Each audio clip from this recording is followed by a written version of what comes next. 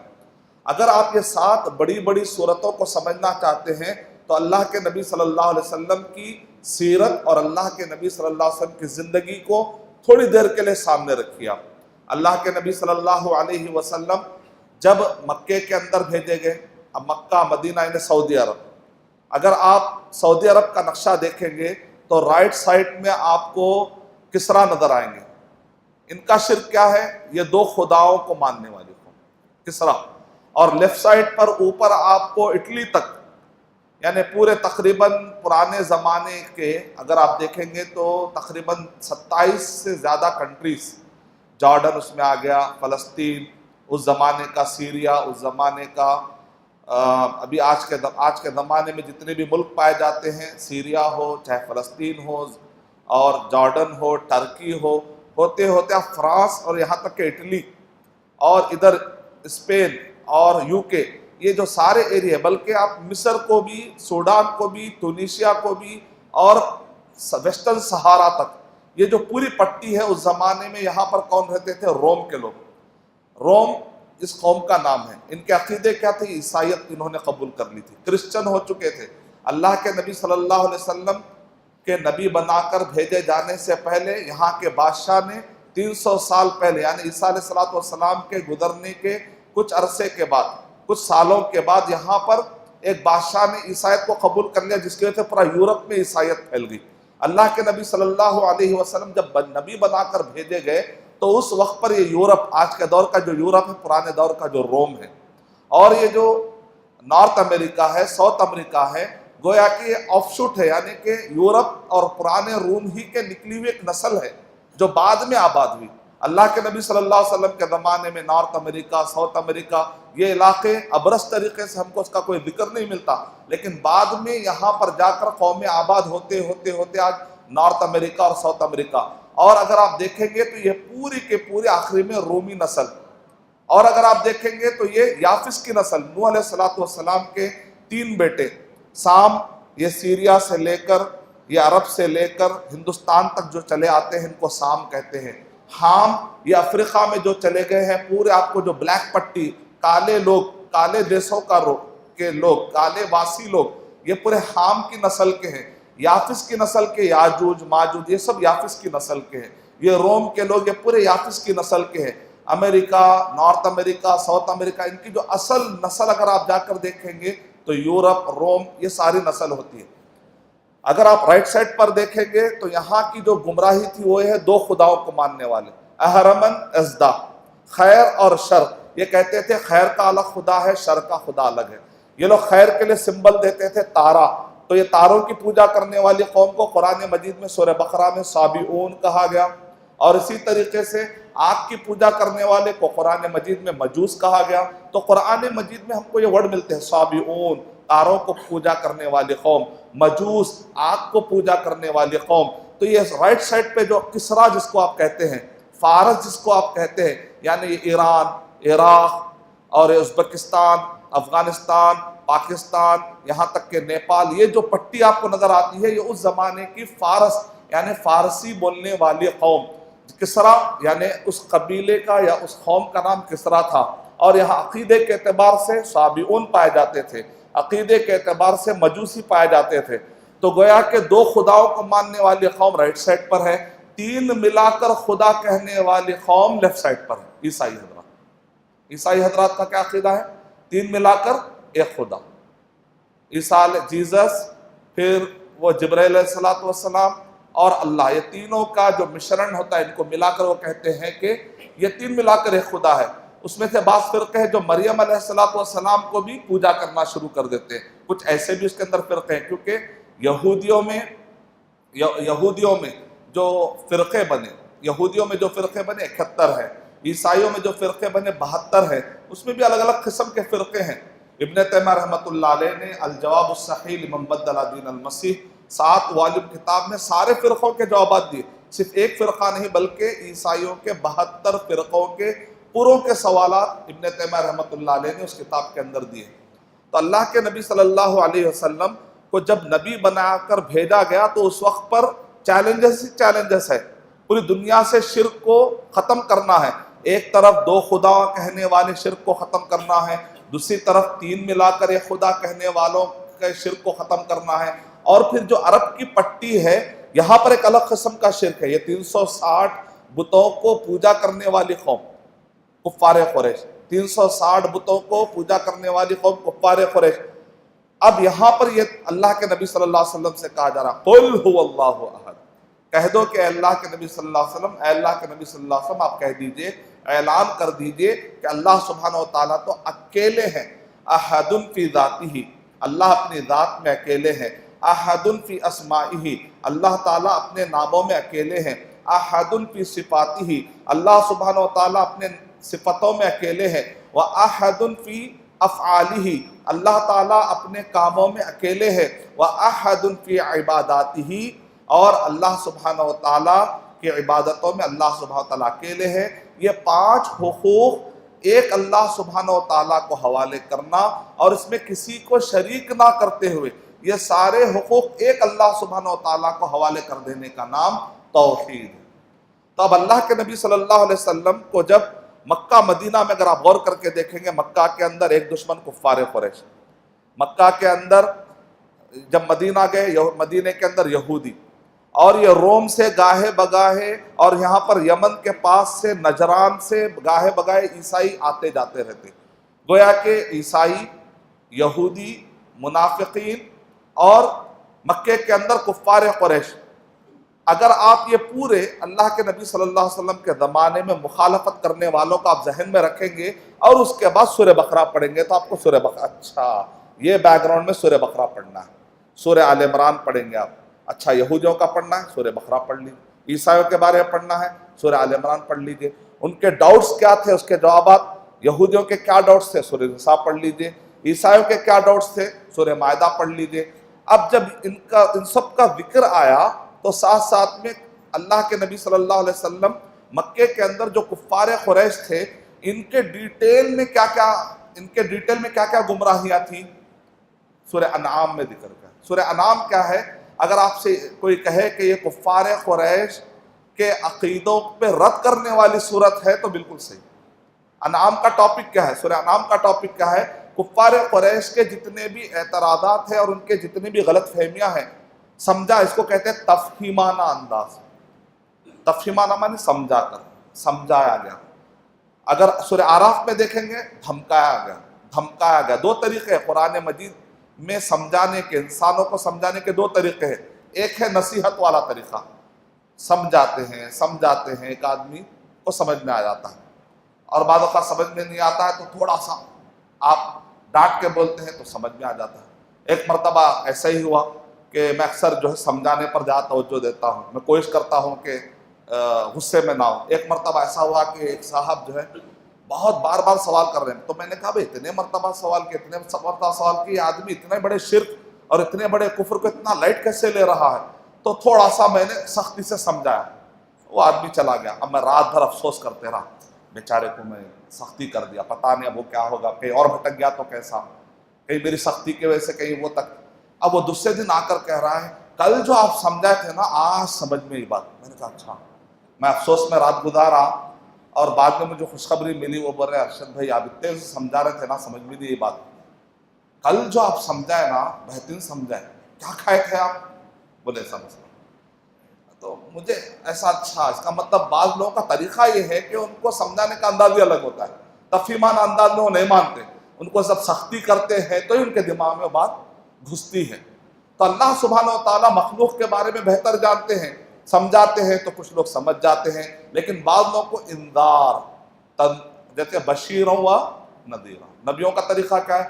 خوشخبری بھی دیتے ہیں، نبیوں کا طریقہ ہے کہ نذیرہ ڈراتے بھی ہیں۔ اس طریقے سے قرآن مجید میں آپ جگہ جاتے یا تو نصیحت ہے یا تو انذار ہے۔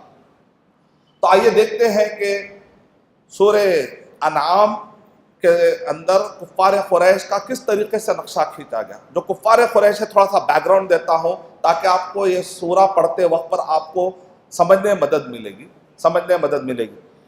یہ جو کفار قریش ہیں، 3 ٹاپک میں بڑے کنفیوز تھے: توحید، رسالت، آخرت۔ اللہ کے بارے میں ان کا تصور کیسا تھا؟ وہ لوگ کہتے تھے ایک بڑا خدا ہونا چاہیے، ایک چھوٹا خدا ہونا چاہیے۔ جیسا آج کئی ہندوستان بر صغیر میں بھی مسلمانوں کے پاس بھی عقیدہ ہے اللہ تعالیٰ وہاں رہنا چاہیے، ساتھ میں بابا بھی ہونا چاہیے۔ ایک تصور ہے، ایک مینٹالٹی، ایک دماغ ہے، کچھ بھی نہیں کہہ سکتے۔ ایک آدمی نے سوچ لیا ہے، ایسا سوچ لیا تو ظاہر بات اس حساب سے اس کو کائنات میں ویسے ہی لگے گا۔ اللہ تعالیٰ ہے عرش پر، اللہ تعالیٰ کو کیوں تکلیف دینا، ہم باباؤں کے ذریعے سے اللہ تک پہنچ جائیں گے۔ جب اللہ تعالیٰ سمیع ہے، سننے والے ہیں، جب اللہ سبحانہ و تعالیٰ بصیر ہیں، دیکھ رہے ہیں، تو پھر کسی اور کے ذریعے سے کیوں جانا؟ اللہ تعالیٰ کہہ رہے ہیں بندے میں تیری بات سن لیتا ہوں، تو بندہ کہہ رہا ہے نہیں آپ کیوں سنتے ڈائریکٹ، ہم آتے نا باباؤں کے ذریعے۔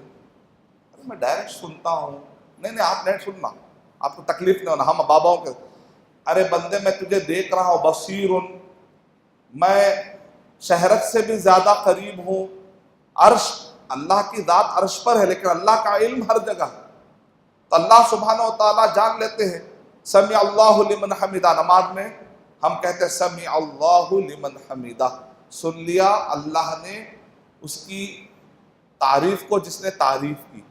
نماز کے اندر بندہ مانتا ہے کہ اللہ ڈائریکٹ سن رہا، سمیع اللہ لمن حمیدہ، اللہ نے سن لیا تعریف کرنے والے کی تعریف۔ یہاں پر ایسا ہے کہ سمیع اللہ لمن حمد بالاولیاء، کہیں اللہ اولیاء کے ذریعے سنتا ہے، ایسا نہیں۔ نماز میں جو ڈائریکٹ سن سکتا ہے، نماز کے بعد یہ بندہ کہتا ہے اللہ تو تیرے محمد صلی اللہ علیہ وسلم کے صدقے طفیل میں قبول فرما لے۔ غلط، اب غلط ہو گیا۔ 1 گھنٹہ 2 گھنٹے دعا ہوتی ہے، اس کے بعد اے اللہ یہ جو 1 گھنٹے سے ہم دعا کر رہے ہیں محمد صلی اللہ علیہ وسلم کے حبیب کے صدقے طفیل میں تو قبول فرما لے۔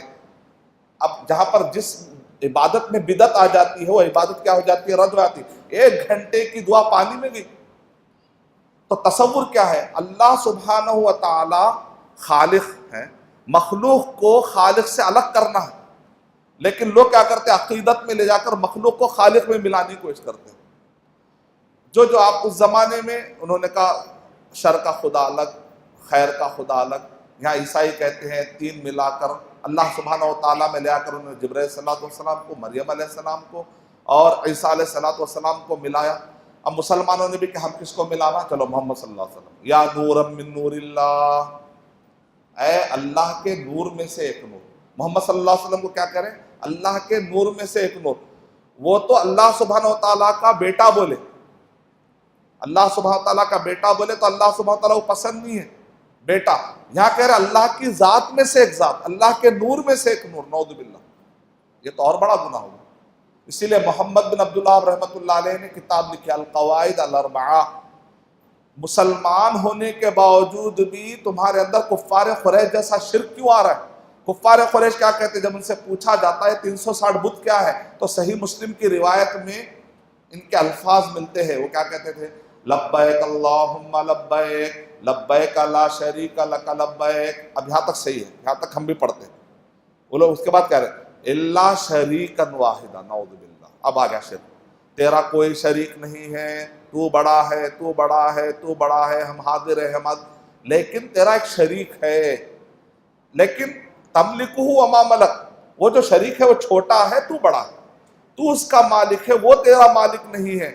ہر قبیلے والے نے کہا یہ میرا بت ہے نا، وہاں تک پہنچائے گا، ہوتے ہوتے ہر قبیلے کا ایک ایک بت، ہر قبیلے کا ایک ایک بت، 360 بت لا کر انہوں نے کعبے میں رکھ دیے اور کہا ما نعبدہم الا لیقربونا الی اللہ زلفا۔ جب ان سے پوچھا جاتا یہ بتوں کی تم کیوں پوجا کرو، ڈائریکٹ کیوں نہیں اللہ کی بات کیوں نہیں کرے، تو وہ کہتے تھے کہ ہمارے عبادتوں کو یہ لے جا کر اللہ تک پہنچا دیتے۔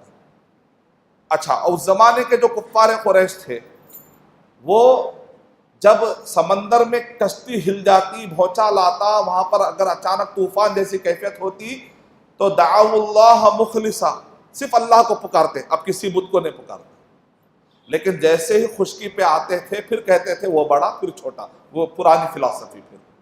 لیکن آج کل کے جو مسلمان ہیں، جب مصیبت میں، جب میں چھوٹا تھا تو اس وقت پر ہمیں جو ہے اخبار میں پڑھا تھا، مجھے یاد ہے بھاولپور اور یہاں پر بڑے بڑے فسادات ہوئے تھے، تو پورے مسلمان اپنی جان کو بچانے کے لیے کہاں بھاگے؟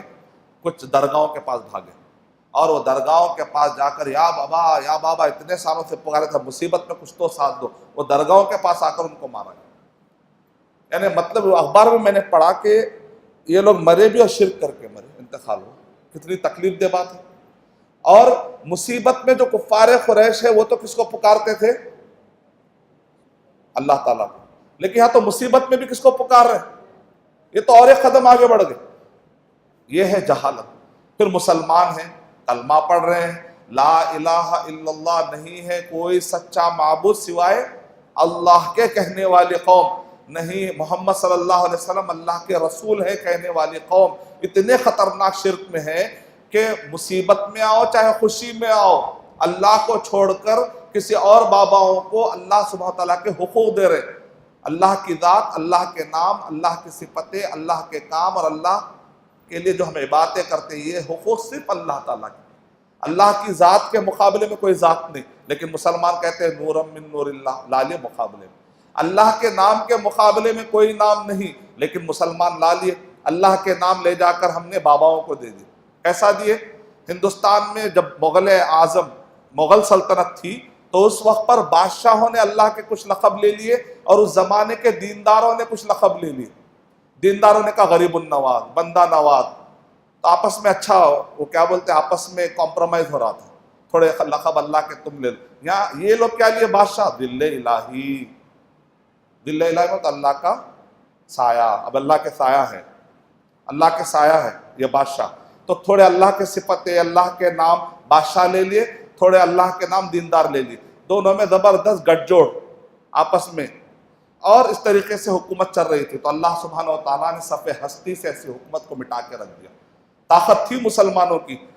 طاقت پانے کے بعد اگر اللہ کی شان میں گستاخی کرتے اور اللہ کے حقوق چھین کر کسی کو دیکھتے ہیں تو اللہ سبحانہ و تعالیٰ ایسی حکومتوں اٹھا کے پھینک دیتے ہیں. کیونکہ حکومتیں اور طاقتیں جب مسلمانوں کو ملتی ہے تو صرف توحید پھیلنا چاہیے. اگر توحید تھوڑی سی پھیلا دیتے ہیں تو وہ محمد بن عبد الوہاب رحمۃ اللہ علیہ اور وہ محمد بن سعود رحمۃ اللہ علیہ 300 سال سے چیلنج کرنے والی حکومت بن جاتی ہے. ایک چھوٹا سا قبیلہ اتنے بڑے سعودی عرب پر حکومت کرتا ہے جس کے اثرات پوری دنیا پر دیکھے جاتے ہیں. توحید کی طاقت. لیکن اب ایک شرک جب آتا ہے تو اسپین سے مسلمانوں کی حکومت چلے گئی، بغداد سے مسلمانوں کی. جب انہوں نے کہا خلق قرآن، اللہ کے ناموں اور صفتوں میں دھاندلی کی معتزلہ نے، اور وہ معتزلہ کا نتیجہ کا نکلا خلق قرآن. قرآن مجید مخلوق ہے. جب اللہ تعالیٰ کی ذات میں، اللہ سبحانہ تعالیٰ کے ناموں اور صفتوں میں اور اللہ کے کاموں میں اور اللہ کی عبادتوں میں یہ حقوق چھین کر جب مسلمان کسی اور کو دینے کی کوشش کرتے ہیں، بغداد کی حکومت سے ہاتھ دھونا پڑتا ہے. اسپین میں کہا نہ اللہ کے نام ہے نہ صفتیں ہیں، تو اللہ تعالیٰ نے اسپین کی حکومت ختم کر دی، مغل کی سلطنت ختم کر دی. لیکن پھر وہی وقت پر کون سی حکومت کو اللہ سبحانہ تعالیٰ بڑھا رہے ہیں؟ سعودی عرب سے ایک ایسی حکومت کو جن کو لوگ کہتے ہیں بدو بدو بدو. آج کے دور میں تیز ہونا پڑے گا، زیرک ہونا پڑے گا، ٹیکنالوجی میں ماہر ہونا پڑے گا. لیکن اللہ تعالیٰ نے غیب سے ایسی مدد کی کہ پیٹرول کے کنویں نکال دیے، وہ بدوؤں کے اطراف پورے ٹیکنالوجی جاننے والے گھومنے لگے. یہ طاقت کس کی ہے؟ جب تم اللہ کے ہو جاتے ہیں، اللہ کے حقوق جب تم ادا کرتے ہو تو کائنات کے ذہین لوگوں کو اللہ تمہارے تک پہنچا دیتا ہے. لیکن اگر تم اللہ تعالیٰ کی گستاخی کرتے ہو، توحید میں خلل لاتے ہو، پوری کائنات کے سامنے اللہ سبحانہ تعالیٰ تمہیں ذلیل کر دیتے ہیں. تو ذلت اور عزت کا معیار کیا ہے؟ توحید کو قائم کرنا. اگر توحید کو قائم کریں گے تو عزت ہے، توحید کا دامن چھوڑیں گے تو ذلت ہے. اللہ سبحانہ وتعالیٰ ہمیں توحید میں پختہ بنائے. تو جب بھی توحید میں کمزوری آ رہی ہے سورہ انعام ایک مرتبہ پڑھ لیجیے. سورہ انعام میں بر صغیر اور کفار قریش، بر صغیر میں جو کچھ بھی آپ شرک دیکھ رہے ہیں، کفار قریش یہ جانور کس کے؟ یہ جانور فلاں بت کے. اب میں ہندوستان میں سفر کرتا ہوں تو دیکھتے یہ جانور فلاں بابا کا، یہ جانور فلاں بابا کا، جانوروں کے کانوں میں، جانوروں کے گلوں میں تعویذیں، تاگے سب لٹکے ہوئے۔ سورہ انعام پڑھے تو ایسا لگ رہا ہے کہ کفار قریش کا منظر نہیں، ہندوستان کا منظر کھینچا جا رہا ہے۔ ہندوستان میں یہاں وہاں پر کلمہ نہیں پڑھنے والے، اور یہ کلمہ پڑھنے والے ہیں۔ کیا کلمہ پڑھنے کے بعد ہر گناہ معاف ہو جاتا ہے کیا؟ یہ تو مرجئہ کا عقیدہ۔ تو اس لیے یہ کفر سے، یہ شرک سے اپنے آپ کو بچانا بہت ضروری۔ اسی لیے آپ دیکھیں گے سورہ انعام کے اندر ابراہیم علیہ السلام کا تفصیل سے ذکر۔ اب ابراہیم علیہ السلام کا ذکر سورہ انعام میں کیوں ہے؟ کیونکہ جو کفار قریش ہے یہ ہمیشہ ان کا دعویٰ تھا۔ کیا دعویٰ کرتے تھے؟ ہم ابراہیم علیہ السلام کو ماننے والے، ہم ابراہیم علیہ السلام کو ماننے والے، یہاں تک کہ انہوں نے ابراہیم علیہ السلام کا ایک خاص قسم کا بت کعبے میں رکھ دیا تھا۔ اللہ کے نبی صلی اللہ علیہ وسلم کہتے تھے ایک ایسی قوم ہے جو ابراہیم علیہ السلام توحید بتانے آئے تھے، یہ ظالموں نے انہی کا بت بنا دیا، نعوذ باللہ۔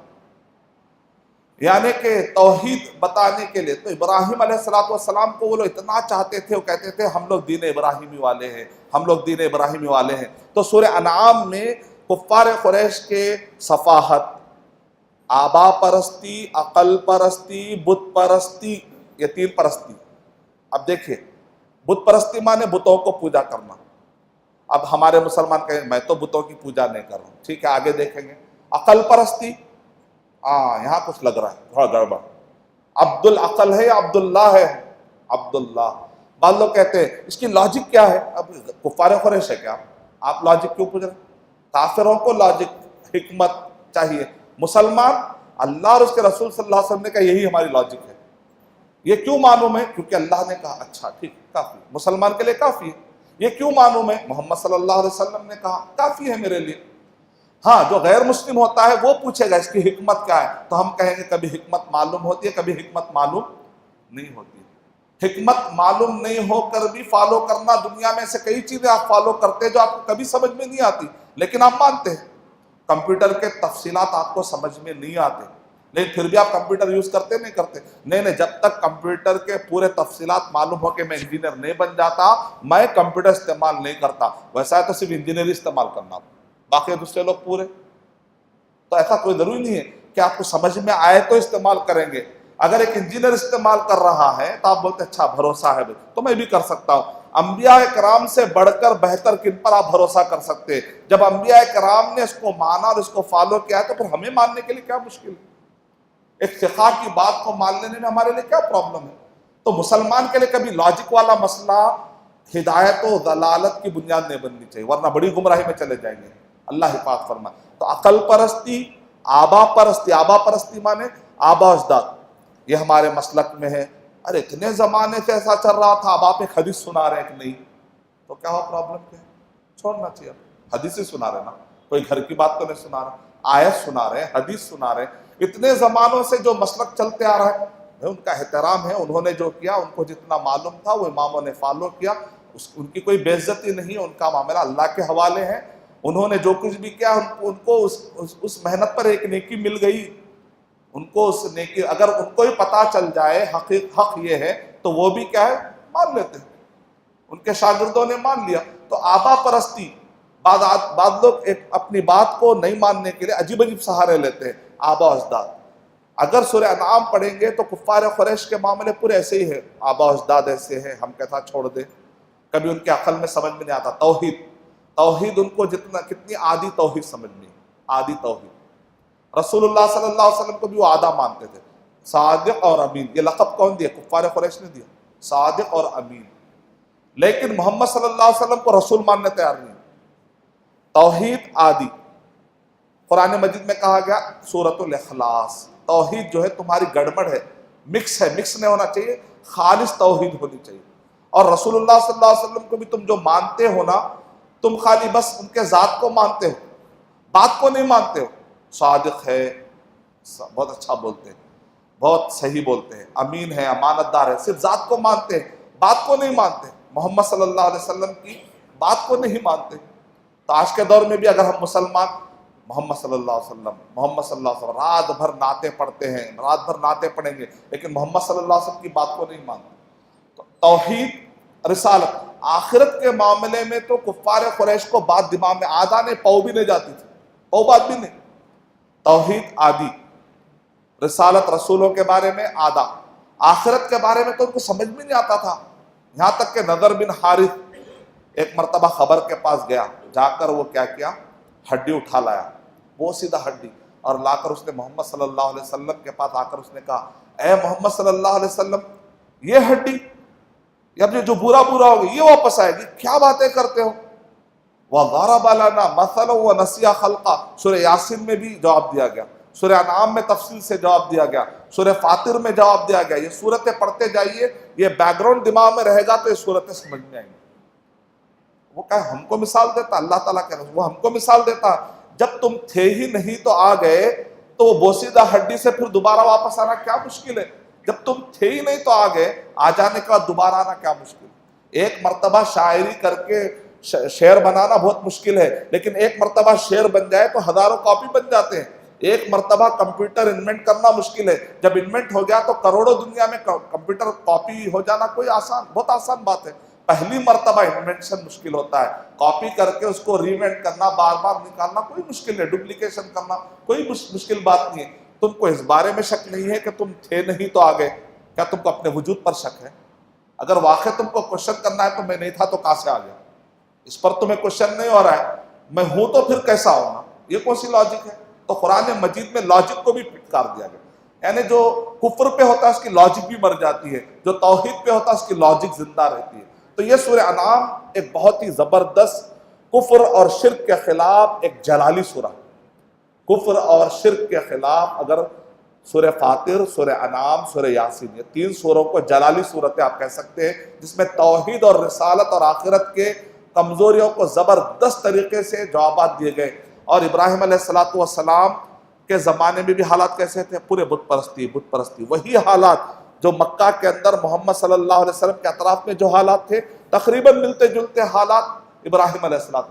بڑی مماثل، یہاں محمد صلی اللہ علیہ وسلم کی قوم، یہاں پر ابراہیم علیہ السلام کی قوم. یہاں ابراہیم علیہ السلام بھی غور و فکر کر رہے ہیں، یہاں پر محمد صلی اللہ علیہ وسلم بھی غار حرا میں جا کر غور کر رہے ہیں. یہ تو دین نہیں ہو سکتا، یہ بت پرستی تو دین نہیں ہو سکتی. وہاں پر بھی ابراہیم علیہ السلام کہہ رہے ہیں اچھا یہ تاروں کو پوج رہے. بعض لوگ سمجھتے ہیں نعوذ باللہ ابراہیم علیہ السلام نے پہلے شرک کیا اور بعد میں توحید پر آ گیا. نعوذ باللہ. انبیاء کرام سے کبھی بھی بڑے گناہ نہیں ہوتے، بڑے گناہ کبھی، شرک تو بہت بڑا گناہ. ابن کثیر رحمۃ اللہ علیہ نے تفسیر ابن کثیر میں کہا کہ ابراہیم علیہ السلام کا یہ جو طریقہ ہے اس کو کہتے ہیں تسلیما للحجہ. جیسے for the sake of argument. For the sake of argument کا مطلب کیا ہوتا ہے؟ اچھا آپ ایسا کہنا چاہ رہے ہیں، اچھا ایسا ہے، اچھا یہ ہے، تو پھر اس کا جواب کیا ہے؟ یعنی دوسرا ایسا سوال کریٹ کرتے کہ اس کا بھی جواب مل جاتا اور پہلے کا بھی جواب مل جاتا ہے. اس کو کہتے ہیں for the sake of argument. یعنی ابراہیم علیہ السلام کہہ رہے ہیں اچھا تارا تمہارا خدا ہے، ٹھیک ہے، اگر میں اس کو رب مانتا ہوں تو پھر بتاؤ تو صحیح کہ تارا غائب کہاں ہو رہا ہے. اچھا چاند میرا رب ہے، اچھا پھر بتاؤ تو صحیح پھر چاند کہاں جا رہا ہے. اچھا سورج میرا رب ہے، اچھا یہ تو بہت بڑا ہے لیکن یہ بھی غائب ہو گیا. تو یعنی کہ سامنے والے کو سوال کریٹ کر کے شک ڈالنا، یہ ڈیبیٹ کا سب سے اونچا طریقہ ہے. ڈیبیٹ کرتے وقت پر آپ کہتے اچھا تم بائبل کو مانتے ہو، اچھا پھر اس کا جواب کیا ہے؟ تمہارے بائبل میں محمد صلی اللہ علیہ وسلم کا ذکر ہے نا، پریشان. تمہارے اچھا تم لوگ کہتے ہو کہ نہیں ہم اولڈ ٹیسٹمنٹ کو مانتے ہیں، اچھا اس میں پھر محمد صلی اللہ علیہ وسلم کا ذکر ہے نا، پھر کیا؟ اچھا تم نیو ٹیسٹمنٹ کو مانتے ہو، اچھا ایسا، اچھا تم اپنی کتابوں کو مانتے ہو، اچھا پھر اس کا جواب نہیں ہے، پھر تمہاری کتابوں میں ہمارے بارے میں، ہمارے عقیدے کے بارے میں تائید ہو رہی ہے نا. تو یہ ڈیبیٹ کا سب سے اونچا طریقہ ہے. یہ ضرورت پڑنے پر ڈیبیٹ میں استعمال کیا تھا. علامہ ابن قیم رحمۃ اللہ علیہ نے کہا کہ ڈیبیٹ کی کئی قسمیں ہوتی ہیں. سورہ انعام پڑھیں گے تو آپ کو ڈیبیٹنگ اسکلز ملیں گے کہ کیسے باطل کے پراخچے اڑانا ہے اور حق کو ثابت کرنا ہے. تو سورہ انعام ایک مرتبہ ضرور پڑھنا ہے. تو یہ سورہ انعام کے بارے میں نے آپ کو تھوڑا سا بتایا. اس کے بعد ہے سورہ آراف. سورہ آراف پہ آپ غور کر کے دیکھیے. آپ سورہ آراف میں ایسا لگے گا، میں آپ کو تھوڑا سا سیر کراتا ہوں. آپ بغداد، نوح علیہ السلام، چلیے روٹ لے رہے ہیں آپ. نیویگیشن آج کل بہت اولا کیا بہت بک کرا رہے ہیں، نیویگیشن دیکھ دیکھ کے عادت ہے. تھوڑا نیویگیشن ہمارا بھی لیجئے قرآن مجید سے. نوح علیہ السلام بغداد، سورہ اعراف میں جو ترتیب ہے پہلے نوح علیہ السلام کا ہے، نوح علیہ السلام کے بعد کس کا ذکر ہے؟ اب چھوٹے بچوں کو بھی آپ کیا کریے، ایک پیپر دیجئے رمضان مبارک میں، کچھ اسلامک کیس سٹڈیز دیجئے آپ کہ بھائی ذرا تارا پہلے دن کا چاند کہتا ہوتا ہے، ذرا بچوں کو اتارنے کے لیے فیزز آف دی مون اتارنے کے لیے بولے، اس طریقے سے بچوں کے اندر غیر زیرو چیزیں، زیرو مت اتاری، جس کے اندر روح ہے بچوں کو ہاتھ سے مت کرائیے، غیر زیرو جس کے اندر روح نہیں ہوتی ہے، جیسے چاند تارا ہے۔ پھر اسی طریقے سے یہ بغداد، ٹھیک ہے، نوح NUH یا NOOH، نوح علیہ السلام، نام ورڈ لکھے، وہاں سے لائن، ٹھیک ہے، بچے کو کہیے کہ اب یہ کہاں پر لے کر جائیں۔ نیکسٹ نام کون سا آ رہا ہے سورہ اعراف میں؟ ہود علیہ السلام، تو نیچے اب دیکھیں لائن کہاں جا رہے ہیں، نیچے آ رہے کہاں ہے؟ یمن اور سعودی عرب کے درمیان احقاف ایک پہاڑیاں ہے، سورہ احقاف سورہ نمبر 46، وہاں پر ڈیٹیل میں ہے۔ سورہ ہود مکمل ایک سورہ ہی ہے ڈیٹیل میں، لیکن یہاں پر ایک صفحے میں بات آئی، نوح علیہ السلام کے بارے میں ایک صفحہ، ہود علیہ السلام کے بارے میں ایک صفحہ کہ ہود علیہ السلام یہ قوم، یہ جو ہے اپنے قوموں کے پاس آئے، قوموں نے انکار کر دیا، قوموں نے نافرمانی کی، یعنی نبیوں کی باتوں کی نافرمانی کرنے سے وہ قومیں تباہ ہو گئی۔ اور سورہ اعراف شروع ہوتے ہی ابلیس اور آدم علیہ السلام، جیسے سورہ بقرہ کے شروع میں آدم علیہ السلام اور ابلیس کا وہاں پر ایک قصہ کہہ کر سورہ بقرہ شروع کیا گیا تھا، بالکل وہی پیٹرن سورہ اعراف میں بھی ہے۔ شروع میں آپ دیکھیں گے تو وہاں پر پھر ابلیس کا قصہ ذکر کیا گیا، ابلیس جو ہے مانتا نہیں ہے، یعنی مطلب اکلا کہ حق و باطل کی جنگ بہت پہلے سے ہے اور رہتی دنیا تک چلے گی، ازل سے ابد تک کا ورڈ بولنا صحیح نہیں ہے، شروع سے آدم سے ایدم تک بولتے ذرا فارسی میں، آدم وہ زمانے سے لے کے یہ زمانے تک، یعنی کہ سورہ اعراف میں حق و باطل کی جو کشمکش ہے، یعنی کہ ابلیس جو بھٹکایا تو ہر زمانے میں قوم ہے، انبیاء ہے، مقابلے میں دشمن ہے۔ یہ جو آپ کو دیکھے گا اسکیچ لے کر دیکھیں گے، نوح علیہ السلام کا ذکر، پھر نیچے جاتے یمن کی طرف، ہود، سعودی عرب اور یمن کے درمیان قوم ہود علیہ السلام کی قوم یہاں پر تھی۔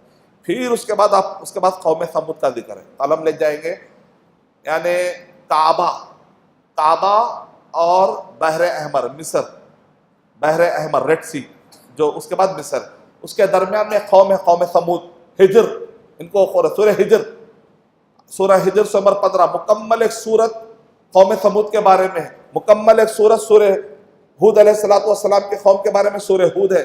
احقاف پوری قوم کے اعتبار سے اگر قوم کو سمجھنا ہے احقاف پڑھیے، ہود علیہ السلام پر کیا ظلم ہوا، کیا نافرمانی پڑھنا ہے، سورہ ہود پڑھیے آپ۔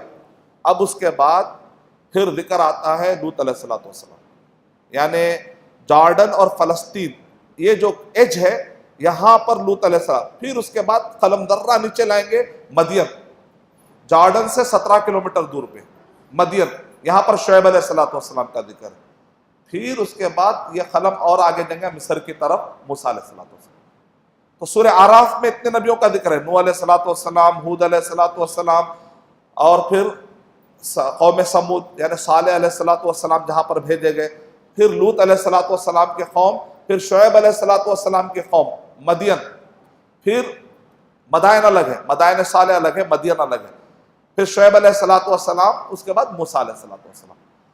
یعنی کہ جغرافیائی ترتیب ہے، یہ تاریخ کی ترتیب ہونا کوئی ضروری نہیں ہے اس کے اندر، کیونکہ شعیب علیہ السلام کب آئے، مورخین کا اس میں اختلاف ہے، لیکن جغرافیہ کے اعتبار سے جو میں نے آپ کو بتایا، جیوگرافیکل اعتبار سے جو اسکیچ میں نے آپ کے سامنے کیا، تو سورہ اعراف کے اندر گزشتہ زمانے میں انبیاء کرام جو آئے ہیں، اس زمانے میں حق و باطل کی، یعنی ہر زمانے میں نافرمان لوگ رہے ہیں۔ تو اگر آج کے دور میں بھی اگر مسلمان دیکھ رہے ہیں کہ کچھ تو اسلام قبول نہیں کر رہے ہیں، تو تعجب کی بات نہیں ہے، کیونکہ حق و باطل کا سلسلہ تو چلے گا، نافرمان تو لوگ رہیں گے، ستانے والے بھی رہیں گے، دین کے راہ میں تکلیفیں تو آتے رہیں گی۔ انبیاء کرام ہم سے اللہ کے ہم سے زیادہ محبوب ہے، جب وہ تکلیفوں سے نہیں بچے تو ہم کیسے تکلیفوں سے بچ سکتے ہیں؟ سلیبس تو سیم ہی ہے نا، ایک آدمی کہہ رہا ہے نہیں میں MBBS کرنا چاہتا ہوں، تو MBBS کا سلیبس تو سیم ہی رہے گا نا، نہیں میرا سلیبس LKG کا ہونا چاہیے لیکن ڈگری مجھے MBBS کی ہونی چاہیے، ہوتا پڑھوں گا میں LKG، ڈگری ملے گی MBBS، ایسا رہ سکتا؟ جب آپ نبیوں کے راستے پہ، جب آپ مسلمان ہیں تو آپ کو اسلام کی بنیاد پہ تکلیفیں آ سکتی یا نہیں آ سکتی؟ نہیں آنا تکلیف، تکلیف آئی تو میں دعوت کا کام چھوڑ دیتا ہوں، نہیں تکلیف نہیں آئی تک دعوت کا کام کرتا ہوں، ایسا بھی نہیں ہو سکتا۔ آپ کو کندن سے گزرنا ہی ہے۔ اگر ایک مٹا دے اپنی ہستی کو گر کچھ مرتبہ چاہے کہ دانا خاک میں مل کر گلے گلزار ہو۔ اب ایک بیج بولی نہیں میں مٹی میں نہیں جاتی، تو پھر سالار جب میوزیم میں لے کر رکھ دینا پڑتا، بڑی اچھی بیج ہے، اس سے کبھی درخت نہیں نکلتا، نہ اس میں کبھی پھل نکلتا۔ نہیں میں بہت ہی صاف ستھرا رہنا چاہتا، مجھے کوئی تکلیف نہیں آنا، میں بس ہمیشہ اچھے کپڑے پہن کے صرف نماز وغیرہ تکلیفیں اللہ کی راہ میں نہیں آنی چاہیے۔ اس کا مطلب آپ کون سا سلیبس پڑھ رہے ہیں؟ تکلیفیں آ سکتی ہے، مینٹلی ریڈی رہنا ہے۔ جیسے فوج سے کہتے ہیں بھائی تم کو تکلیفیں آ سکتی ہے، تو مینٹلی تو سورہ اعراف پڑھنے سے کیا ہمت ملتی ہے؟ بھائی ہم اکیلے نہیں، ہماری اتنی بڑی تاریخ ہے، ہم اکیلے نہیں کائنات میں جو لوگ خودکشی کرتے ہیں نا، سورہ اعراف ایک مرتبہ پڑھ لیں، بھائی میں اکیلا کہاں ہوں؟ اتنے انبیاء کرام میرے ماضی میں ہیں، یہ سب لوگوں کو، یہ سب انبیاء کو میں ماننے والا، میں اکیلا کہاں ہوں؟ یہ سارے کے سارے انبیاء کرام جو گزرے ہیں، میرا عقیدہ اور ان کا عقیدہ سیم ہے، میں اکیلا کہاں ہوں؟ تو ایک خاص قسم کی ہمت ملتی ہے۔ تو سورہ اعراف کے بعد سورہ اعراف کا معنی کیا ہے؟ انعام کا معنی ہے چوپائے، چونکہ یہ جو چوپائے تھے اللہ کے تھے، لیکن جب غیر اللہ کے نام پہ ذبح کر دیتے ہیں تو اللہ سبحانہ و تعالیٰ کو بہت ناراضگی ہوتی ہے۔ تو سورہ انعام کے اندر کہا گیا کفار قریش اللہ کے جانوروں کو لے جا کر غیر اللہ کے نام پر کر دیتے ہیں۔ اے مسلمانوں، اگر تم بھی غیر اللہ کے نام پر ذبح کرنے لگو گے تو پھر تمہارا کیا حال ہوگا؟ سورہ انعام کا درس ہے۔ سورہ اعراف کون ہے؟ اس کے جوابات 14 دیے مفسرین نے، لیکن اس میں جو سب سے بیسٹ آنسر کہا عمر آباد کے ہمارے استاد مفسر نے، شیخ التفسیر جو عمر آباد کے ہمارے، انہوں نے کہا کہ بیسٹ آنسر جو زیادہ پسند کیا گیا تاریخ میں مفسرین نے، وہ یہ ہے کہ من استوت سیئاتہم و حسناتہم، جن کے نیکیاں اور برائیاں دونوں کے دونوں برابر ہو گئے۔ ہمارے مسلمان ہوتے نا، رمضان میں اچھا کر لیے، تھوڑا شوال کے دن تھوڑے نافرمانیاں کریں، رمضان بھر نماز پڑھے نا، اگر شوال کی عید کے دن اگر نماز نہیں پڑھے تو کیا ہوتا ہے؟ ایک مہینہ تو اچھا جمع کر لیے، اب شوال کو نہیں پڑھے تو کیا ہوتا؟ تو ایسا جو بیلنس کرتے آخری میں 50-50 ہو گئے تو پھر کہاں جاتے؟ نہ جنت میں نہ جہنم میں۔ جنت اور جہنم کے درمیان کہتے ہیں ایک اونچی دیوار ہے۔ عرف کا مطلب ہوتا کلغی، جیسے مرغے کے اوپر جو کلغی ہوتی ہے لال رنگ کی، اس کو عربی زبان میں کہتے ہیں عرف۔ عرف کا ایک معنی ہے خوشبو، یعنی ذرا اونچائی میں، وہاں سے جنت کا منظر دیکھتے ہیں۔ ارے ذرا اچھا نہیں کیا کر لیتے، وہ عباد الرحمن میں اچھا موقع ملا تھا، لیکن تو آج ذرا ادھر رہتے تھے، ارے جان دو ادھر تو نہیں گئے، ارے خطرناک دکھ رہے لوگ۔ تو یہ جو منظر ہے نقشہ کھینچا گیا، یعنی مطلب ہے کہ تاریخ میں انبیاء کرام آتے رہے، جو عقل مند ہے نا وہ اپنی آخرت کو سنوارنے کے لیے نبیوں کا راستہ اپنا ہی لیتے ہیں، اور کچھ لوگ ہیں کبھی شیطان کا راستہ اپناتے، کبھی ابلیس۔ سورہ اعراف شروع ہوتے ابلیس اور ایک طرف آدم علیہ السلام، یعنی کچھ لوگ ہیں جو ابلیس کے راستے پر بھی تھوڑا چلنا چاہتے ہیں، تھوڑا آدم علیہ السلام نبیوں کے راستے پر چلنا چاہتے ہیں، تو یہ طریقہ نہیں چلے گا، سورہ اعراف میں بتا دیا گیا۔ اور یہاں تک کہ آخری میں آدم علیہ السلام نے جو عہد الست لیا، عہد الست کیا ہے؟ یہ نعمان جو ایک ایریے کا نام ہے، یہ عرفات کے میدان میں نعمان جو ہے ایک ایریے کا نام ہے، وہاں پر آدم علیہ السلام جب زمین پر اترے تو کہاں اترے آدم علیہ السلام؟ ہندوستان میں۔ آتھینٹک حدیث ہے، شیخ رئیس الاحرار ندوی جامعہ سلفیہ کے بہت بڑے محدث ہیں، جو شیخ البانی رحمۃ اللہ علیہ کے قریب بول سکتے ہیں آپ کو، وہ لیول کے محدث ہندوستان سے الحمدللہ نکلے شیخ رئیس الاحرار ندوی، انہوں نے کتاب لکھی کہ قصۃ آدم علیہ السلام کا قصہ، کہ آدم علیہ السلام جب آسمان سے اتارے گئے تو کہاں اترے؟ تو ہر قوم کہتے ہمارے پاس نبی آئے، ہمارے پاس نبی آئے، ہمارے پاس نبی آئے۔ تو عرب کے لوگ بولتے، مصر سے آنے والے بولتے ہمارے پاس موسیٰ علیہ السلام آئے۔ ارشد تمہارے پاس کون ہے؟ مصر میں موسیٰ علیہ السلام آئے، یوسف علیہ السلام۔ سیریا والے آ کر بولتے، مدینہ یونیورسٹی میں ہم کو کہتے تھے ہمارے پاس ابراہیم علیہ السلام۔ جارڈن والے آ کر بولتے ہمارے پاس داؤد علیہ السلام تھے، ہمارے قریب میں لوط علیہ السلام۔ وہ سوڈان والے آتے، وہ لوگ کہتے ہیں ہمارے پاس موسیٰ اور خضر علیہ السلام ملاقات کرے نا. وہ سوڈان کا ایریا تھا، وہ سوڈان اور نہر سوئس جو جا کر مل رہی ہے، مجمع البحرین، وہاں ملے تھے. تو دیکھو انہوں بھی خضر علیہ السلام بھی جو کالے کالے تھے، ہم لوگ بھی سوڈانی کالے کالے. لیکن اے ارشد بتاؤ تو صحیح کہ تمہارے ہندوستان میں کون ہے؟ تو ہم نے کہا آدم علیہ السلام، سب کے باوا آدم. کہاں اترے؟ ہندوستان میں. نزل آدم بالہند. تو الحمدللہ ہمارے ساتھ بھی ہے، لیکن الحمدللہ یہ کوئی فخر کی بات نہیں ہے، معلومات کی بات ہے. لتعارفوا، ہم نے کنبے قبیلے بنائے ہیں فخر و مباحت کے لیے نہیں، ورنہ پھر تعصب ہے. کل کی حدیث تعصب آ جائے گا، تعصب والی جنگ نہیں ہونی چاہیے. ورنہ کیا ہے، بدبودار کیڑے کے نکلنے والے، ناک سے نکلنے والے گندگی سے بھی بدتر ہے جو تعصب کی بنیاد پر اونچ نیچ کی باتیں کرتا ہے. تعارف کے لیے جائز ہے، کنبے قبیلے کی باتیں، ایریا کی باتیں تعارف کی حد تک اور معلومات کی حد تک بس. کوئی اگر گرائے تو تھوڑا سا اپنے آپ کو اٹھا لینے کے لیے بھی کبھی کبھی کام آ جاتا ہے. لا نفرق بین احد من رسول، ہم رسولوں کے درمیان فرق نہیں کرتے. تو وہاں پر آدم علیہ السلام اترے ہندوستان میں، لیکن اللہ سبحانہ و تعالیٰ نے عرفات کے میدان میں جب وہ پہنچے تو وہاں پر نعمان، پہاڑوں کے قریب ایک ایریا کا نام ہے نعمان. میں کوشش کر رہا تھا نعمان ایریا کہاں ہے، لیکن وہ اتنی بھیڑ تھی لاکھوں، اور نعمان کے اپنے آپ کو نہیں سنبھال پا رہے، تو نعمان تک کہاں جائیں گے. تو میری خواہش تھی کہ کبھی جا کر دیکھو آخر کوئی آئیڈینٹیفائی کیے ہیں کیا نعمان کا ایریا. لیکن ہم کو کتابوں میں ملتا ہے اور محدثین نے کہا کہ کئی سندیں ملنے کے بعد یہ آتھینٹک ہے. شیخ البانی رحمۃ اللہ علیہ نے مختصر الحج صفت الحج والعمرہ میں اس کو آتھینٹک کہا. یہاں پر آدم علیہ السلام کے پیٹھ سے قیامت تک آنے والے پورے انسانوں کو نکالا گیا زر کی شکل. اس کو عالم الذر کہتے ہیں، یعنی ایک ایسا عالم جس کو آپ امیجن نہیں کر سکتے. یہ غیبیات میں سے الذین یؤمنون بالغیب، یہ غیبیات میں سے ایک در کی شکل میں ہم سب کو نکالا گیا. پرٹیکولر ایک کے بارے میں آدم علیہ السلام نہیں جانتے. تو اس کے بعد آدم علیہ السلام تو اس وقت پر ایک عہد الست لیا گیا. الست بربکم، آدم علیہ السلام کو ایک منظر بتایا گیا، یعنی کہ قیامت تک آنے والے. اور یہ ایک الگ واقعہ ہے، یعنی آدم علیہ السلام کے پیٹھ سے قیامت تک آنے والے انسانوں کو نکال کر بتایا گیا. یہ ایک الگ واقعہ ہے. عہد الست ایک الگ چیز. عہد الست میں یہ ہے، عہد الست کا مطلب ہوتا ہے کہ اللہ سبحانہ و تعالیٰ نے پورے انسانوں کو، یہ کب لیا، کیا ہے تفصیلات اس کے ہم بہتر نہیں، اللہ بہتر جانتا ہے، ہم کو معلومات نہیں، لیکن قرآن مجید میں اس کا ذکر آیا. تو ایک مرتبہ حشر ہوا ہے نعمان کے جگہ پر. اور عہد الست قرآن مجید میں بھی اللہ سبحانہ و تعالیٰ نے ذکر کیا ہے کہ بندوں سے اللہ سبحانہ و تعالیٰ نے معاہدہ لیا. بتاؤ تو صحیح، الست بربکم، کیا میں تمہارا رب نہیں ہوں؟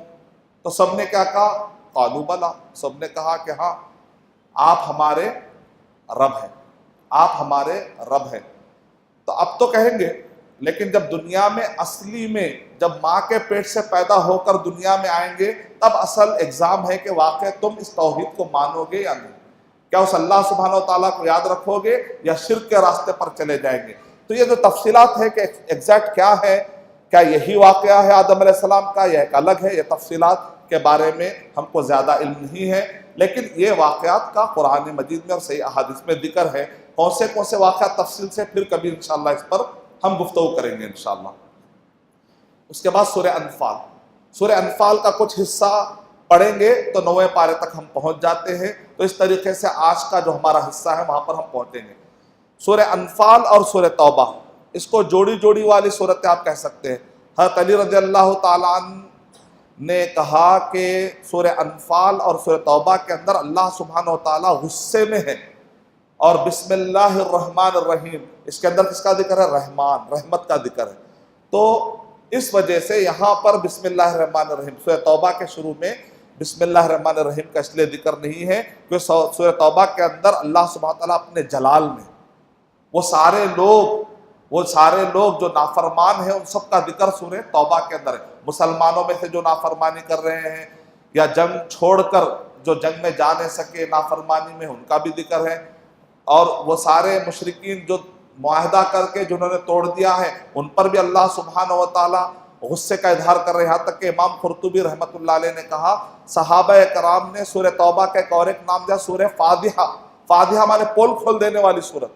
منافقین کی پول کھولی گئی، جو ذرا کمزوری میں آگے ان کی پول کھول دی گئی. تو یہ سورہ انفال میں بدر کا ذکر ہے، پہلی جنگ کا ذکر ہے. سورہ توبہ کے اندر آخری جنگ کا ذکر ہے. دونوں میں مناسبت یہ ہے کہ پہلی جو جنگ ہوئی جنگ بدر، سورہ انفال کے اندر تفصیل سے اس کا ذکر ہے. سورہ انفال شروع ہوتے ہیں مومنوں کا ذکر ہے اور اس کے بعد جنگ بدر، یعنی کہ جنگ بدر کے بعد کچھ مسلمانوں میں کمزوریاں آ گئی تھی، ان کی اصلاح کے لیے سورہ انفال نازل ہوئی. اس کا مطلب یہ نکلا کہ مدینے کے شروع میں اترنے والی سورتوں میں سورہ بقرہ ہے، مدینے کے شروع اترنے والی سورتوں میں سورہ انفال ہے. جنگ بدر کے بعد جو مسلمانوں میں کمزوری آ گئی تھی مال غنیمت کے مسئلے کو لے کر یا بھی کسی بھی قسم کے مسئلوں کو لے کر، تو سورہ انفال میں اصلاح کی گئی. اور سورہ انفال میں کس کا ذکر ہے؟ جنگ بدر کا. جنگ بدر کا مطلب کیا ہے؟ مسلمان شارٹ ڈیوریشن میں بعض اوقات بڑے بڑے کاموں کے لیے تیار ہو جا سکتے ہیں، یہ مطلب ہے سورہ بدر. اس کو بعض علماء، بعض صحابہ کرام سورہ انفال کو سورۃ البدر بھی کہتے تھے. کتنا شارٹ تھا ڈیوریشن جانتے ہیں آپ؟ صحابہ کرام نکلے تھے، کفار قریش مال و دولت لے کر جا رہے تھے، تو صحابہ کرام ان کو سمجھانے کے لیے، دیکھو یہ مال و دولت جمع کریں گے اور کل کے پھر کس پر حملہ کریں گے؟ محمد صلی اللہ علیہ وسلم پر، صحابہ کرام پر. تو ان کو یہ بتایا جا رہا ہے کہ دیکھو ان کے مال و دولت کو جو وہ لے کر جا رہے ہیں، تجارت کے قافلے لے کر جا رہے ہیں، تھوڑا سا ان کو سبق دینا چاہیے تاکہ وہ ہم تک اٹیک کرنے کا فیصلہ نہ کرے. تو اللہ سبحانہ وتعالیٰ نے حکم دیا کہ چلو، تو وہ چلے. راستے میں پورے صحابہ اکرام اور نبی اکرم صلی اللہ علیہ وسلم اصل میں جا رہے ہیں تجارتی قافلے کو لینے. جنگ کرنے کی کوئی پلاننگ تھی نہیں. تلوار بھی زیادہ نہیں تھے، گھوڑے بھی زیادہ نہیں تھے، پیدل بہت زیادہ تھے، زیادہ سواریاں بھی نہیں تھی، 313 تھے. اب اچانک اس کے بعد اللہ کے نبی صلی اللہ علیہ وسلم یہ اطلاع دیتے ہیں وہ جو قافلہ تھا تجارت کا وہ تو بچ کر نکل گیا. اس قافلے کو بچانے کے لیے کفار قریش مدینے پر حملہ کرنے کے لیے آ رہے ہیں. اللہ سبحانہ و تعالیٰ نے ارادہ کر لیا کہ تم تو تجارت کو چاہ رہے تھے، لیکن اللہ سبحانہ و تعالیٰ چاہ رہے تھے کہ حق و باطل کی جنگ ہو جائے. کتنا شارٹ ڈیوریشن تھا نہیں. تو اسی لیے بعض اوقات کیا ہوتا ہے جب دینی کام کرتے ہیں نا، بعض لوگ بولتے ہیں بھائی پہلے سے کر کے آنا تھا، آخری وقت پہ ایسا دینی کام کیسا ہوتا؟ بھائی اللہ تعالیٰ کا کام ہے. اب اگر ریکوائرمنٹ ہے، ٹائم نہیں ہے، تو گھبرانے کی بات نہیں ہے. اللہ تعالیٰ مدد بھیجے گا نہیں بھیجے گا. جب جنگ بدر میں اللہ تعالیٰ کی مدد آئی، کبھی بھی کوئی بڑے پروگرام ہو جاتے ہیں، دینی پروگرام ہو جاتے ہیں، آپ سمجھتے ہیں کہ اب یہ پروگرام اب ہونا چاہیے، لیکن تو گروپ میں کیا بات آتی ہے؟ ارے 6 مہینے پہلے سے پلاننگ ہوئی تو اور اچھا ہوتا. بھائی پلاننگ اچھی چیز ہے، اسلام پلاننگ کے خلاف نہیں ہے، لیکن پلاننگ نہیں ہے تو پروگرام ہی نہیں ہونا چاہیے. تو ایسا ہو گیا جیسا ہم پلاننگ پہ ڈیپینڈ ہو گئے پورے. ایسا بھی تو نہیں. ٹھیک ہے، اب گیون سچویشن گیون یہ ہے کہ اب 1 مہینہ ہی ہے، کریں گے نہیں کرتے. جنگ بدر ہے، کتنے مہینے ملے سوچ رہے؟ زیادہ نہیں نا. ایک سفر میں ہی تجارت کے قافلے کے بجائے بول رہے نیویگیشن ذرا ادھر لے کے جاؤ، اتنا ہی ہے ڈیوریشن. اب اتنے میں پورے ہمت افزائی بھی ہونا ہے، ابھارنا بھی ہے، جذبے میں بھی. اللہ کی مدد جب آ جاتی ہے تو کائنات کی ساری چیزیں آسان ہوتی ہے کہ نہیں ہوتی ہے. تو جنگ بدر پڑھنے سے ایک عجیب قسم کی ہمت آتی ہے. اسی لیے تو سورہ انفال کے اندر جنگ بدر کا ذکر ہے. اور آخری جو جنگ تھی جنگ تبوک. جنگ تبوک بھی کوئی معمولی صورت ہے. اکثر ہمارے پاس جنگ بدر بڑی مشہور ہے، لیکن جنگ تبوک میں اتنے سبق ہے نا، اتنے سبق ہے، کھنگال کے رکھ دیا گیا. کتنی دور ہے؟ تقریباً 700 کلومیٹر دور، مدینے سے 700 کلومیٹر، سخت دھوپ میں. اب جا کے عمرہ کر کے آنا ہے تو دھوپ ہے، وہ گرمی ہے، اور وہاں پر سخت دھوپ میں، اور میٹھے میٹھے پھل آنے کا ٹائم ہے. اب یہ دیکھیں، عرب کو پہلے ڈیزرٹ میں میٹھے پھل آسانی سے نہیں ملتے. اب کھجور پورے پکے ٹپک رہے، شربت ٹپکنے والا ہے. اب بولے سب چھوڑ کے جنگ کرنا ہے، تبدیل ادھر ہے یا ادھر ہے. تو قرآن مجید میں نقشہ کھینچا گیا. بڑے مشقت کا ٹائم تھا، بڑے آزمائش کا ٹائم تھا، لیکن وہ اللہ کے بندے اس حالت میں نکلے. اور عثمان رضی اللہ تعالیٰ نے کہا، اللہ کے نبی صلی اللہ علیہ وسلم 100 لدے ہوئے اونٹ اور سواریاں پورے اللہ کی راہ میں.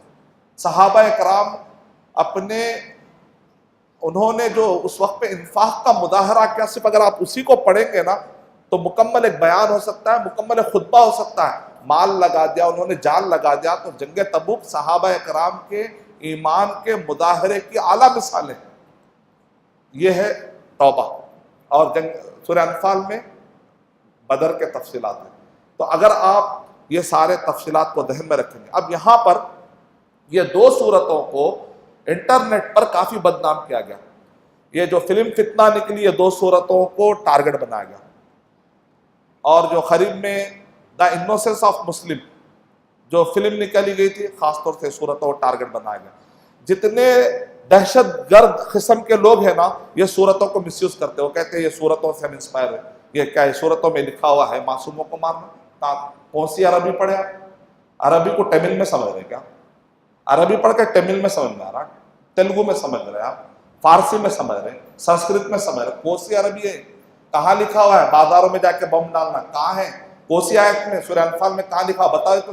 ہم کو نہیں سمجھ میں آ رہا. یہ تو عیسائیوں کیسا ہو گیا؟ بائبل کا مطلب صرف مجھے سمجھ میں آتا، پاسٹر بولتا. آپ کو سمجھ میں نہیں آتا، پاسٹر بننا پڑتا ہے. ہم کو جو یہ تو وہ باطنی فرقے والی بات ہو گئی. اس کا ظاہر الگ ہے، باطن ہے. باطن صرف مولانا کو سمجھ میں آتا. ایسی کون سی عربی جو ہم کو سمجھ میں نہیں آ رہی؟ یہ اصل میں پلانٹڈ لوگ ہیں، جیسا کہ میں نے کل کہا. یہ کچھ ایجنسیز ہیں جو کمزور مسلمانوں کو، یعنی تو مسلمان ہے ہی نہیں دراصل، وہ لوگ کہیں سے ان کو اٹھا رہے ہیں اور لا کر مسلمانوں کا نام ان کو دے کر عجیب عجیب قسم سے وہ کہہ رہے ہیں یہ جہاد ہے. نعوذ باللہ. جہاد کیا ہے؟ دہشت گردی کے خلاف اعلان جنگ ہے. اگر جہاد کو صحیح طریقے سے، جب اینٹی ٹیررزم اسکواڈ میں ہیمنت کرکرے صاحب جب باحیات تھے تو اس وقت پر پورے پولیس آفیسرز تھے. تو میں نے ان سے کہا کون سی قرآن مجید کیا ہے؟ میں پڑھنا ایک مرتبہ تو پڑھوں گا. بچپن میں جب میں حفظ شروع کیا تو میری عمر تھی 7-8 سال 9 سال. جب سے لے کر آج تک گزشتہ تقریباً 30 سال سے ہم پڑھ رہے ہیں. ہم کو کوئی ایسی آیت نظر نہیں آئی کہ جو ہم کو دہشت گردی سکھاتی ہے، معصوموں کو مارنا سکھاتی ہے. یہ مس یوز کیا جا رہا ہے. ایک طرف میڈیا کے لوگ مس یوز کر رہے ہیں، دوسری طرف مس یوز ہونے کے لیے بعض جو ہے پلانٹڈ، جو پلانٹ کر کے مسلمانوں میں مسلمانوں کے نام سے پھیلا دیا گیا. وہ لوگ دہشت گردی کے واقعات کرتے ہیں، خود سری کرتے ہیں، خود جس کو کہتے ہیں خود مختاری، اپنے طور پہ فیصلے لیتے ہیں، اس کا نام جہاد دے دیتے ہیں. اور عجیب عجیب ان کے دماغ میں غلط فہمیاں بیٹھی ہوئی ہے، عجیب عجیب غلط فہمیاں بیٹھی ہوئی ہے. جبکہ سورہ توبہ کو، خاص طور سے سورہ توبہ سورہ نمبر 9 کے آیت نمبر 5 کو ٹارگٹ بنایا ہے ہندوستان کے بہت سارے لیکھک نے. اور سورہ انفال سورہ نمبر 8 کے آیت نمبر 60 کو ٹارگٹ بنایا. اس کے بعد کیا آیتیں پڑھیں گے تو جواب ہے. بس میں بتایا تھا فَاقْتُلُوا الْمُشْرِكِينَ، پورے مشرکین کو مار دو. اچھا بھائی پانی پیجیے آپ بول کر ان کو پانی پلانا. میں بھی پانی پی لیتا ہوں. اچھا کہا ہے اس میں یہ لکھا ہوا ہے مشرکین کو مار دو. اس کے بعد کیا آیت کیا ہے؟ وَإِنْ أَحَدٌ مِّنَ الْمُشْرِكِينَ اسْتَجَارَكَ فَأَجِرْهُ، اگر مشرکین میں سے کوئی پناہ تم سے مانگے جنگ کی حالت میں تو تم پناہ دے دو. بعض عجیب قسم کے جذباتی نوجوانوں سے میری ملاقات ہوئی. وہ لوگ کہتے ہیں نہیں یہ مکے میں تھا صبر، یہ مدینے کے اندر جب وہ جنگ بدر سے پہلے سورہ حج کے اندر ہے، دیکھیں اُذِنَ لِلَّذِينَ يُقَاتَلُونَ بِأَنَّهُمْ ظُلِمُوا، تو اللہ تعالیٰ نے نجات دے دیا. اب نجات دے دی، بس اب خالی مارتے رہنا، کلمہ پڑھنا نہیں تو مار دیتے. کیا ہے؟ یا تو کلمہ پڑھو، اور لوگ جا کے ریکارڈ کر کلمہ پڑھو نہیں تو مار دیتے بول رہے. نعوذ باللہ. کہاں ہے ایسا؟ اچھا ٹھیک ہے، آپ کہہ رہے ہیں نہیں جنگ بدر کے سے پہلے صبر کا تھا، وہ ختم ہو گیا ایونٹ. جنگ بدر کے بعد جنگ احد، جنگ یہ سب اب اس کے بعد اب نہیں، معافی کا کوئی سسٹم ہی نہیں. اچھا یہ جو فتح مکہ کا جو واقعہ ہوا نا، مکے میں پیش آیا مدینے میں پیش آیا؟ کہاں پیش آیا؟ جنگ بدر کے بعد پیش آیا، جنگ بدر سے پہلے پیش آیا. اب یہ جو آیت ہے سورہ توبہ کب نازل ہوئی؟ اللہ کے نبی صلی اللہ علیہ وسلم کو نبی بنائے جانے کے 22 سال کے بعد، یعنی انتقال سے 1 سال پہلے. اللہ کے نبی صلی اللہ علیہ وسلم نبی بنائے جانے کے بعد 40 سال سے لے کر 23 سال، یعنی تقریباً 63 سال کا مطلب 63 مطلب 23 ایئر زندہ تھے. اور سورہ توبہ جو ہے آخری سال سے پہلے نازل ہوئی، مطلب کیا نکلا؟ 22 سال. تو اب سورہ توبہ پڑھ رہے کا مطلب نکلا کہ آپ آخری ورژن پڑھ رہے، رائٹ؟ ایسا تو نہیں کہ مکے کے حالات پڑھ رہے. یہ چھٹے جذباتی نوجوان بچے کہتے ہیں یہ مکی حالات مطلب یہ آپ سامنے دعوت دعوت پیس پیس بہت ہو گیا پیس پیس. یہ ارشد بھائی یہ لوگ قوم کو بزدل بنا دے رہے، یہ بیانہ کر کے مولوی علماء جو سب کو بزدل بنا دے رہے. اچھا آپ کیا بنا رہے؟ پوروں کو جیل میں ڈال کے قیدی بنا دے رہے. آپ کیا بنا رہے؟ دہشت گرد بنا دے رہے. ہم لوگ بزدل بنا دے رہے. تو سورہ توبہ کب کی ہے؟ نہیں بھائی قرآن مجید میں معافی کا ذکر ہے ہی نہیں، وہ تو مکے میں تھا. ایک مرتبہ آیت السیف آ گئی تو پورا منسوخ ہو گیا، نعوذ باللہ. تو آپ دیکھیں بھائی ہم بولیں گے سورہ توبہ، میرے بھائی سورہ توبہ ہے. سورہ توبہ سورہ نمبر 9. سورہ توبہ کب نازل ہوئی؟ آخری اللہ کے نبی صلی اللہ علیہ وسلم کے انتقال سے 1 سال پہلے کا واقعہ ہے. اس کے اندر اللہ کے نبی صلی اللہ علیہ وسلم کہہ رہے ہیں اگر کوئی غیر مسلم تم سے پناہ مانگے تو پناہ دو. بر کلمہ پڑھاؤ بر رہے، پناہ دو بر رہے. زبردستی کلمہ پڑھا سکتے نہیں. ہاں اس کو کلام سناؤ بر رہے، حتی یسمع کلام اللہ، اس کو بھی کلام سناؤ، ہو سکتا ہے وہ بھی جہنم سے بچ جائے. لیکن لا اکراہ فی الدین، اس کو بھی زبردستی کر کے اب پناہ دیا نا، ٹھیک ہے پناہ دیا، پڑھتے کلمہ نہیں بولنا ایسا. زبردستی کر سکتے، پناہ دیا نا بھائی بڑے کا گوشت کھاتے ہیں نہیں بولنا. اپنے آج کھلا ڈالا بڑے کا گوشت، ارے کئی کو کھلا، ارے پھر بڑے کا گوشت کھلا دینا اپن. میرا دوست ہے تو دوستی نہ تو بڑے کا گوشت بیچارہ کھا لیا، میں تو جاب سے نکال دیتا ہوں. اس طرح سے تبلیغ ہوتی. لا اکراہ فی الدین، دین میں زبردستی کرے کلمہ نہیں پڑھانا. عجیب عجیب ہمارے مسلمان بھائی ملتے، ہم قرآن میں الگ اسلام پڑھ رہے ہیں، مسلمان بھائی نیا اسلام لا کے ہم کو پوچھ رہے.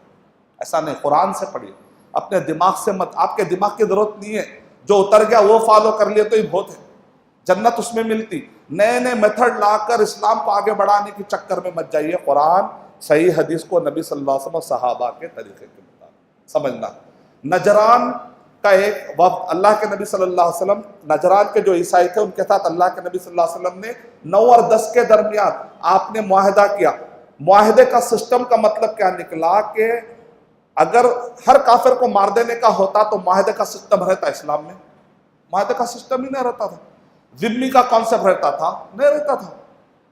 سورہ توبہ کے اندر ان کو امن دو ایسی آیت ہے نا، آیت ہے. تو اگر یہ سسٹم رہتا تھا، تمہاری جو لاجک ہے کہ نہیں وہ صرف مکے کے اندر تھا، اس کے بعد معاہدہ نہیں، امن نہیں، یہ جو اسلام آپ بتا رہے ہیں آپ الٹا اسلام کو بدنام کرنے کا ذریعہ بن رہے ہیں. جذبات میں مت جائیے. 1-2 لقب عالموں کو دے دینے سے اپنے دل کو تسلی مت کریے. قیامت کے دن کہیں اسلام کے نام پہ غیر اسلام پھیلانے کا گناہ نہ مل جائے. تو آئیے ہم اللہ سبحانہ تعالیٰ سے دعا کرتے ہیں کہ اللہ سبحانہ و تعالیٰ مجھے اور آپ سب کو قرآن اور صحیح حدیث کو اس طریقے سے سمجھنے کے اللہ توفیق عطا فرمائے جس طریقے سے نبی صلی اللہ علیہ وسلم اور صحابہ کرام نے سمجھا. وآخر دعوانا الحمدللہ رب العالمین. السلام علیکم. For authentic Islamic information, please log on to www.askislampedia.com.